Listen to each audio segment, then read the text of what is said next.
ಈಗ ಈ ವೇಳೆ ನಿಶಾದೆ ವಿಚಾರ ತಗೊಂಡ್ಕೊಡೋದಾದ್ರೆ, ನಿಶಾ ಈಗ ಮಕ್ಕಳನ್ನ ಕರ್ಕೊಂಡು ಹೋಗ್ತಾ ಇರೋದು ಅಷ್ಟು ಇವೆಂಟ್ಗಳಿಗೆ, ಈಗ ಸೆಲೆಬ್ರಿಟಿ ಕರ್ಕೊಂಡು ಹೋಗ್ತಾ ಇರೋದು.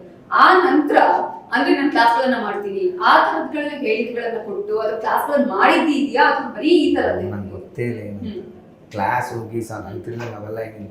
ನನಗೆ ಪೊಲೀಸ್ ಸ್ಟೇಷನ್ ಹತ್ರ ಹೋದಾಗಿಂದ ಮತ್ತೆ ಈಗ ಒಂದಷ್ಟು ಜನ ಮಾತಾಡ್ತಾ ಇರೋದ್ರಿಂದ ಗೊತ್ತಾಗ್ತಾ ಇರೋದೇ ಬೇರೆ ಬೇರೆ ಡಿಸೈನಲ್ಲಿ ಅಂದರೆ ಫ್ಯಾಷನ್ ಶೋ ಮಾಡ್ತೀನಿ, ಇವೆಂಟ್ ಮಾಡ್ತೀನಿ ಅನ್ನೋದು. ಈಗ ಆಲ್ಬಮ್ ಅನ್ನೋದು ಇಲ್ಲೇ ಗೊತ್ತಾಗಿದೆ ಮ್ಯೂಸಿಕ್ ಆಲ್ಬಮ್ ಅನ್ನೋದು. ಸೊ ಏನಂದರೆ ಆ ಎಂಟರ್ಟೈನ್ಮೆಂಟ್ ಅನ್ನೋ ಓವರ್ ಆಲ್ ಕ್ಷೇತ್ರನ ಆಯಮ್ಮ ಥಿಂಕ್ ಮಾಡಿದೆ ಕೂತ್ಕೊಂಡು, ಏನೇನಲ್ಲಿ ಯಾರ್ಯಾರಿಗೆ ಏನೇನು ಆಸಕ್ತಿ ಇರ್ಬೋದು ಅದರಲ್ಲಿ ಡಿಫ್ರೆಂಟು ಬಲೆ ಬೀಸಿರೋ. ನಿಮ್ಗೆ ಅಪ್ರೋಚ್ ಮಾಡಿದಾಗ ಅಂದ್ರೆ ವಂಶಿಕಾ ನಚ್ಚಲ್ ಅಪ್ರೋಚ್ ಮಾಡಿದಾಗ ಏನು ಹೇಳಿದ್ರು? ಏನು ಅದೇನೆ ಏನಿಲ್ಲ. ಆಮೇಲೆ ನಾನು ಅದನ್ನೇ ಹೇಳ್ತೀನಿ, ಕೆಲವ್ರಿಗೆಲ್ಲ ಏನಂದ್ರೆ ಇವ್ರಿಗೆ ಇಷ್ಟ ಜನರ ಹತ್ರ ಇಷ್ಟೆಲ್ಲ ಲಕ್ಷ ಇಸ್ಕೊಂಡ್ಮೇಲೆ ಇವ್ರಿಗೆ ಎಷ್ಟು ಕೊಟ್ಟಿರ್ತಾರೋ ಅದಕ್ಕೆ ಅವ್ರು ಹೋಗಿರ್ತಾರೆ. ನಮ್ಮ ಹತ್ರ ಉಲ್ಟಾ ನಮ್ಮ ಹಂಗೆ ಮಾತಾಡಲ್ಲ. ನಾವು ಬಿಗಿನರ್ಸು, ನೀವು ಬಂದರೆ ನಮ್ಮ ಶೋಗೆ ಅಂದರೆ ನಮ್ಮ ಪ್ರೊಡಕ್ಷನ್ಗೆ ಹೆಲ್ಪ್ ಆಗುತ್ತೆ. ಸೊ ನಾವು ನಿಮ್ಗೆ ಹಂಗೆಲ್ಲ ಪೇಮೆಂಟ್ ಮಾಡೋದು ನಾವು ವಿ ಕ್ಯಾನ್ ಗಿವ್ ಲೈಕ್ ಈ ಥರ ಆ ಥರ ಒಂದು ಕಾಸ್ಟ್ಯೂಮ್ ಕನ್ವೆನ್ಸು ಈ ಥರದ್ದೇ ಅಂತ ಕನ್ವಿನ್ಸ್ ಮಾಡಿರ್ತಾರೆ. ಏನಾರ ಹೆಂಡ್ತಿಗೂ ಮಾತಾಡೋವಂಥದ್ದು.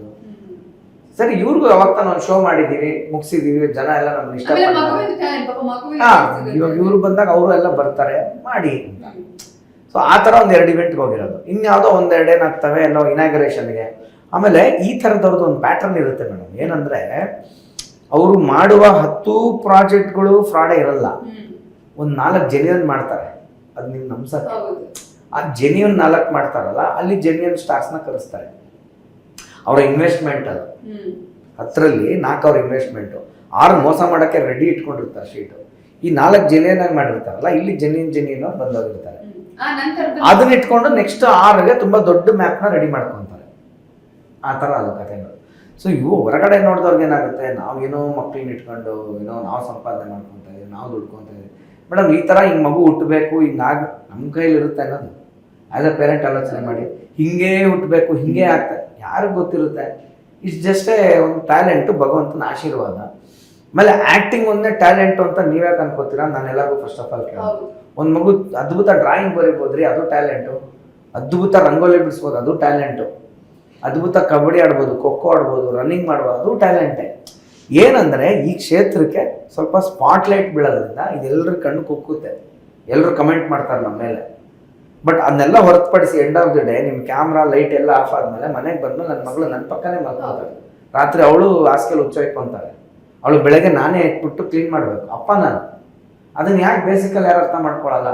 ಅವಳು ಹೆಂಗೆ ಕಳಿಸ್ಬಿಟ್ಟು ಇಟ್ಬಿಟ್ಟು ನಾನು ಅವಳನ್ನ ಒಂದು ಬೊಂಬೆ ಥರ ಅವಳನ್ನ ಇಟ್ಕೊಂಡು ನಾನು ದುಡ್ಡು ಮಾಡೋಕ್ಕಾಗುತ್ತೆ? Common sense. ಈ ತರ ಆಗಿರೋದ್ರಿಂದ ಕೆಲವು ಸೆಲೆಬ್ರಿಟಿಗಳಿಗೆ ಹೋಗೋದಕ್ಕೂ ಭಯ, ಏನಾಗುತ್ತೋ ಏನು. ಒಂದೊಂದು ಈವೆಂಟ್ಗಳು ಆಗೋದ್ರಿಂದ ಅದು ಬೇರೆ ರೀತಿಯಾದಂತಹ ರೂಪವನ್ನು ಪಡ್ಕೊಳ್ಳೋದನ್ನ ಗಮನಿಸ್ತಾ ಇದೀವಿ. ಅದೇ ಹೇಳಿದ್ನಲ್ಲ, ನಾವು ಇಷ್ಟು ವರ್ಷ ಆದ್ಮೇಲೂ ಇನ್ನೂ ಪಾಠಗಳು ಕಲಿತಾ ಇದೀವಿ ಅಂದ್ರೆ ನಮಗೂ ಇವಾಗ ಇದರಿಂದ ಏನು ಪಾಠ ಅಂತಂದ್ರೆ, ಈಗ ನಾಳೆ ಜೆನ್ಯೂನ್ ಆಗಿ ಬರೋನು 10 ಸತಿ ನಾವು ಪರಿಶೀಲಿಸ್ಬೇಕು. ಏನಪ್ಪ ನಿಂಗೇನು ಹಿಸ್ಟ್ರಿ, ಯಾವ ಶೋ ಮಾಡಿದ್ದೀರಿ, ಚಾನಲ್ ಕರ್ಸಿದ್ಯಾ, ಅಲ್ಲಿ ಪರ್ಮಿಷನ್ ತೊಗೊಂಡು ಪ್ರೋಗ್ರಾಮ್ ಮಾಡಿದ್ಯಾ, ಒಂದು ಗ್ರೌಂಡಲ್ಲೇ ಮಾಡಿದ್ಯಾ ಅಂದರೆ ಏನು ಅಂತ. ಹಿಂಗೆಲ್ಲ ನಮಗೂ ಸ್ವಲ್ಪ ಪ್ರಾಬ್ಲಮ್ ಆಗಿದೆ. ಅಂದರೆ ಜೆನ್ಯೂನ್ ಆಗಿ ಬಂದವರು ನಾವು ಇವಾಗ ಡೌಟಲ್ಲೇ ನೋಡಬೇಕು. ಆ ಥರ ಪರಿಸ್ಥಿತಿ ನಾವು ತಲುಪಿದ್ದೀವಿ.